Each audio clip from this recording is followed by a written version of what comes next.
Jimena Trotain, ya una amiga de Evolución Humana, para tratar de evaluar qué pasó en este primer Congreso Latinoamericano de Ciencia, Tecnología, Desarrollo, Sociedad, porque es una experiencia realmente interesante para la provincia, para las universidades, para todos los sanjuaninos. Y de allí en adelante empezar también a hablar sobre biología, genética, la evolución misma del hombre, que fue uno de los temas abordados en una conferencia que fue realmente magistral. Jimena, bienvenida nuevamente a Evolución Humana. ¿Cómo andas? ¿Qué tal? Muchas gracias, Ernesto. Bueno, la idea es primero cómo toman ustedes, cómo observan y cuál es la utilización que se le puede dar a este tipo de congresos, que nos parece una excelente idea irlo repitiendo cada 2 años, pero ¿qué deja a la academia, a la investigación, a los docentes este congreso? Yo creo que principalmente deja una interacción y con esa interacción comunicación, que muchas veces es lo que nos está faltando en el mundo científico mismo hacia adentro, pero además se dio la posibilidad de tener una charla interdisciplinaria y a su vez también con la sociedad. Por eso el congreso se llamaba o tenía la premisa de ciencia, tecnología y sociedad, porque lo que quisimos fue justamente los conocimientos científicos que generamos como científicos, justamente trasladarlo a aplicaciones sociales, económicas, productivas. Entonces ese diálogo, creo yo, que es lo que más enriqueció con este congreso, ¿no? Y a tu juicio, Jimena, ¿esto se tendría que repetir tal cual se hizo, se organizó, o se puede llegar a modificar en otros aspectos que se ha comprobado que podrían ser mejoradores, superadores? Por ejemplo, otras ciencias, otras disciplinas, dar cabida a otras instituciones, a otras universidades. ¿Cómo piensan ustedes ampliar para dentro de 2 años este congreso? Seguro, siempre hay cosas para mejorar. Seguramente para el próximo congreso tendremos relación con otras universidades, probablemente quizás con otras instituciones de la provincia, instituciones nacionales también. El primero es como el que va abriendo el camino, el primer congreso, ¿no? Y salió bien, el resultado fue positivo, entonces en adelante será más sencillo poder hacer esta conexión con el resto de los entes sociales, políticos, económicos, tanto del país como de Latinoamérica, porque fue un congreso latinoamericano. Seguro que sí. Y a través de la coordinación de Jimena podemos llegar a un científico de primerísimo nivel, como es el doctor Alberto Corbit, que estuvo en San Juan, estuvo disertando una conferencia magistral, donde fue seguido con mucha atención por autoridades, pero sobre todo por los docentes y los alumnos de biología. Tus alumnos, Jimena, sí. Allí veíamos que estaban participando de una forma muy activa, con preguntas, realmente una atención muy especial. Comentanos cómo fue el impacto de traer a este científico que realmente dio una charla sobre la evolución biológica de primer nivel. Realmente fue personalmente un placer. Fue un lujo que me di en lo personal, pero que en lo institucional y en particular con nuestros docentes y nuestros alumnos fue un ida y vuelta permanente.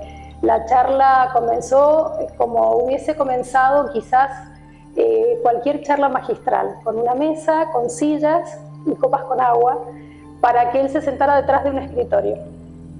Nunca se sentó. Él tomó el micrófono, empezó a hablar y caminó entre nosotros como si fuese algo cotidiano, lo cual para él seguramente es cotidiano. Para nosotros era tener una estrella ahí que brillaba. Claro, porque lo tomó como dictar una cátedra. Claro, quizás. Totalmente. Pero bajando a un nivel que todos lo pudiesen entender también. Totalmente.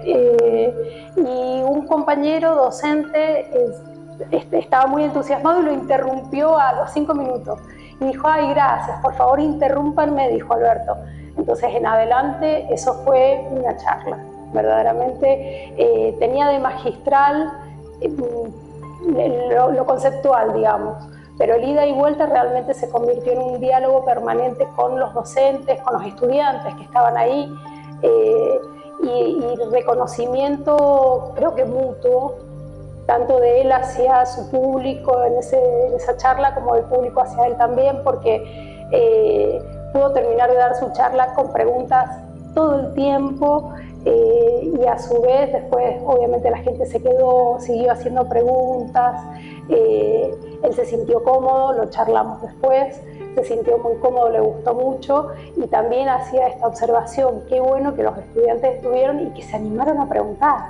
Bueno, y allí estaba también una serie de elementos que utilizó Alberto Corbit en su conferencia, unos videos. Esos videos llamaron mucho la atención, impactaron fuertemente en el auditorio, estábamos allí presentes. Y no sé, Jimena, ¿qué pareció, cómo puede haber repercutido en los presentes, los alumnos y también en ustedes, ya los docentes, investigadores? Un video en particular donde se ve a un recién nacido que estaba a punto de morir y a través de la investigación genética se logra producir una droga, de allí casi como una experiencia a nivel mundial, se la otorgan a este pequeño y luego logra no solamente salvar su vida, sino también vivir varios años y llegar hasta la actualidad prácticamente. Por eso fue muy impactante y muy emotiva esa parte del video. Fue muy emotiva, ese chico hoy está en el último año de la secundaria. Yo empecé a mirar a la gente porque a mí se me estaban cayendo las lágrimas. No era la primera vez que yo escuchaba esta historia que él cuenta, pero empecé a mirar las caras y estaban todos secándose las lágrimas. ¿Puedes contar un poco en qué consistía el descubrimiento y el por qué la gran decisión de los padres de probarla en el hijo? Porque entre la muerte segura y probar una experiencia a nivel internacional, bueno, cualquiera hubiera decidido eso, probar en el chico. Sí. Como madre creo que debe haber sido un momento muy difícil poniéndome en el lugar de esos padres. Pero como madre profesional, si hay alguien a quien yo dejaría a mis hijos en manos de, sería en las manos de Alberto, porque es un científico muy reconocido y no solamente reconocido por el nivel de sus investigaciones, de su profesionalismo, sino también por la seriedad con la que lo hace y la calidad de persona que es sobre todas las cosas. Eso por un lado, y creo que hay algo muy importante también para rescatar de esa anécdota en particular, porque veníamos a escuchar, me lo dijo un compañero astrónomo, porque estaban todos los profes de la facultad, ¿no? Astrónomos, sí, de varias ciencias, no solamente de biología, claro, estaba interdisciplinario. Sí, había gente de otras facultades, de otros lugares de Latinoamérica también escuchándolo. Y él, en su historia, cuenta de qué manera la ciencia básica se transforma en algo aplicado y de qué manera sus estudios previos ayudan a salvar vidas. Entonces, de esa manera vuelve a ponernos sobre la mesa la importancia que tiene hacer ciencia básica y ciencia aplicada, sin dejar de lado ninguna de las dos. Te decía, un compañero astrónomo me dijo, yo vine a escuchar a un genetista, vine porque vos me invitaste a ver qué es lo que decía, y terminé llorando, me dijo. Nunca lo pensó, pero ese terminar llorando, vuelvo a lo mismo, es porque él pudo además hacer un puente hermoso entre su ciencia básica, su ciencia aplicada, su profesionalismo y su personalidad. Él como persona es alguien verdaderamente admirable. Bueno, y también otra parte de otro video hacía referencia a la inteligencia, algo que es muy difícil de definir actualmente. Los científicos no se ponen de acuerdo qué es la inteligencia. Algunos dicen hay 5 clases de inteligencia, otros dicen no, son más. Y de allí en adelante todo un debate muy actual de la inteligencia humana. Pero, ¿qué pasa con la inteligencia en los animales? ¿Existe esta inteligencia o es todo instinto? Bueno, justamente se vio allí, a través de lo que exhibió el conferencista, un video realmente interesante para decir, bueno, acá no es solamente el ansias de comer, como un simio que trata de sacar un producto de un tubo de ensayo llenándolo con líquido para que el producto que estaba abajo subiera y así poder comerlo. Y después pájaros también, que logran doblar un metal para poder también sacar de otro elemento comida. Estos dos ejemplos, ya a nivel biológico, queríamos saber tu opinión, Jimena. ¿Qué pasa con la inteligencia, los animales, la biología? Bien, primero tendríamos que definir inteligencia, ¿no? Y ver en nuestro contexto científico, pero también cultural, a qué le llamamos inteligencia.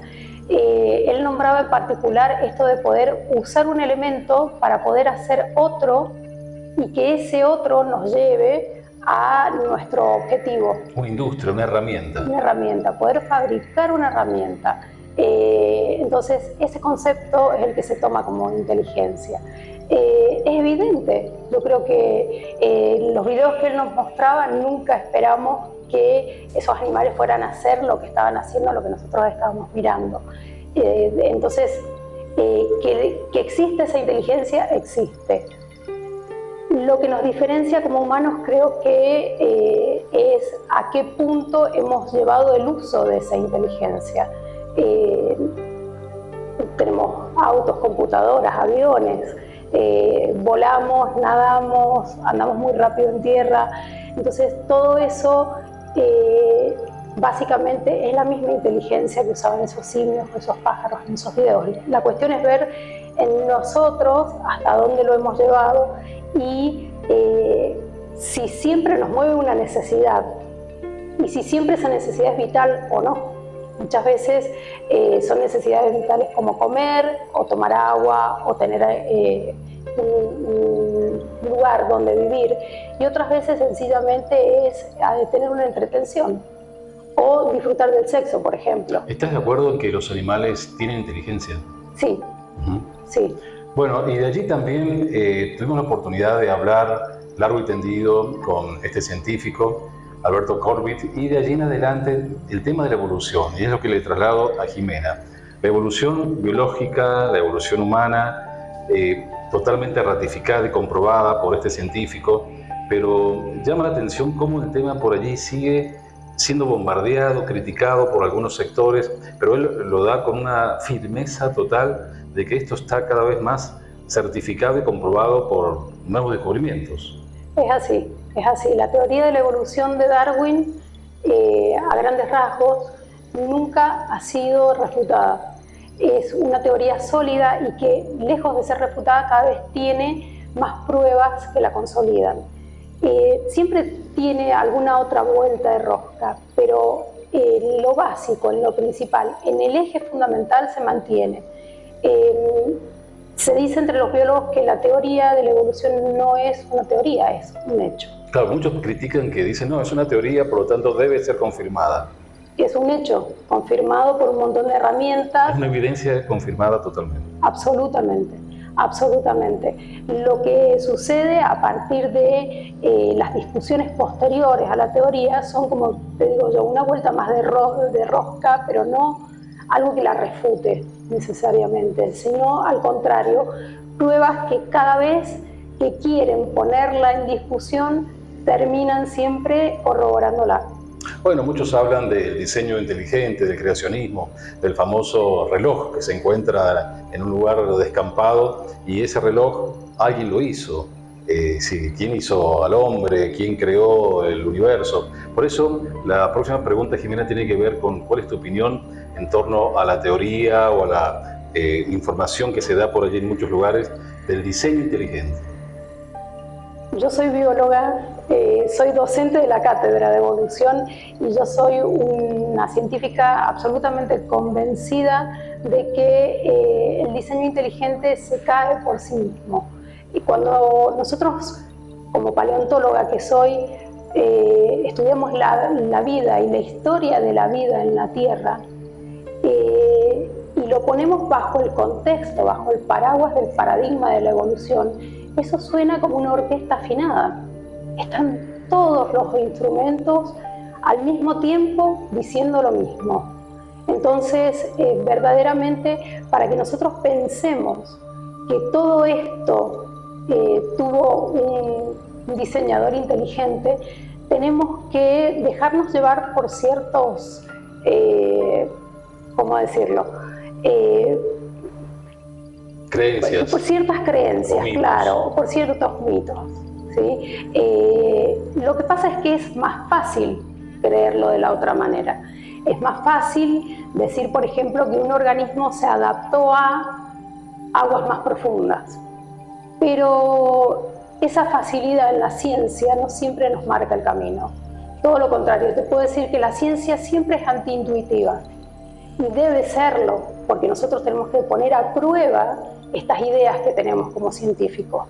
Y la evolución y la teoría de la evolución y el estudio de la historia de la vida en la Tierra nos pone a prueba constantemente en esto, porque siempre nos saca de ese lugar de comodidad, siempre nos saca de nuestra zona de confort. Primero, cuando nos dijeron que éramos monos, fue realmente, respecto de la teoría de la evolución biológica, la primera vez que nos sacaron de ese lugar de confort y tuvimos que empezar a buscar razones y pruebas sustanciales y fuertes que nos llevaran a decir lo que hoy decimos, que es que somos monos. Yendo al lado, digamos, más directo del ser humano, la genética, el ADN, nuestros cromosomas, Jennifer Doudna ganó el premio Nobel compartido en el año 2020 por haber descubierto la edición de los genes. La pregunta, Jimena, es si se puede jugar, diría yo, con la genética, como por allí se ha observado algún genetista chino que ha hecho alguna serie de ediciones genéticas para alguna cuestión de ayudar a algún chico también con una patología X, pero luego fue muy criticado. En definitiva, la pregunta es si la genética actualmente está al servicio del hombre o todavía hay un gran enigma, un gran signo de interrogación en torno a la ética, genética y ciencia. Creo que es una herramienta, y de nuevo me pongo en el lugar de madre y si a mí me dicen genéticamente podemos hacer esto o aquello para que tus hijos vivan mejor, bueno, entonces creo que muchas veces esa herramienta es algo muy útil si la sabemos utilizar justamente en el sentido del bienestar sin perjuicio a otra arista, ¿no es cierto? No nos olvidemos de la cantidad de ejemplos que tenemos, no solamente en la genética, sino en las cuestiones nucleares, ¿no? Qué herramienta fantástica puede ser para algunas cosas y si la usamos de otra manera, nos juega en contra, termina jugándonos en contra, como humanos, como humanidad en general, ¿no? ¿Y estás de acuerdo con que se practique la edición genética? Insisto en que tendríamos que ver en qué caso particular. Claro. Y creo que no podríamos escindirla en cada uno de los casos de la ética sobre todas las cosas. Ver de qué manera y por qué estamos usando esta herramienta en este caso.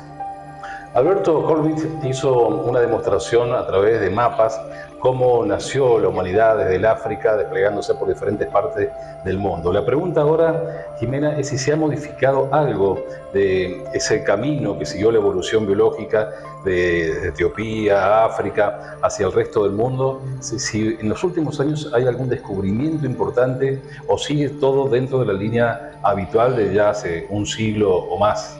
El último descubrimiento fue el que contó Alberto, que no me siento capacitada para agregar nada ahí porque verdaderamente lo contó de una manera muy, muy linda y con toda la última información que tenemos al respecto de la evolución humana, él la contó en esta charla que dio. Así que es lo último, fue lo que él contó, es lo último. Con respecto a huellas, datos, elementos que van ratificando la teoría de la evolución, los desovanos en Rusia, los Neandertal en Europa, sí. La fusión entre el Homo sapiens y los Neandertal, todo eso que ya se venía escribiendo y sí. Se venía sabiendo, se viene corroborando también. Se viene corroborando justamente con la genética. Y ahí quizás podemos retomar aquella pregunta que me hiciste recién. Quien hizo este último descubrimiento, ganó el premio Nobel, tuvo que tomar un fósil de un museo y romperlo.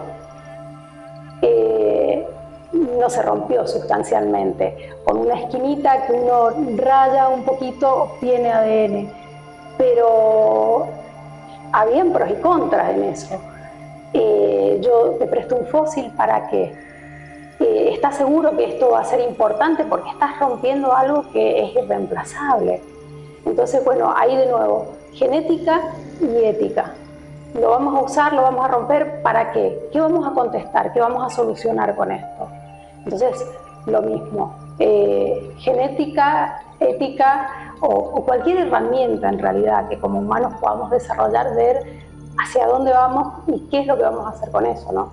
Bueno, Jimena Trottain, bióloga, paleontóloga, amiga ya de evolución humana, que siempre está presta para que ella nos dé su parecer en torno a diferentes puntos que tienen que ver con la biología, la evolución, pero también haciéndonos la posibilidad concreta de acercarnos a los científicos que son traídos, como en este caso el Congreso, porque te tocó estar en la parte organizativa, de coordinación, y esto nos facilitó el trabajo como periodistas para poder llegar a estos científicos de primer nivel y tener mucho tiempo para compartir con ellos, que es difícil, porque vienen por un día, 2 días, y bueno, muchas gracias por todo eso que lo hiciste posible. No, de nada, para mí fue un lujo traerlo a Alberto y poder compartirlo con todos.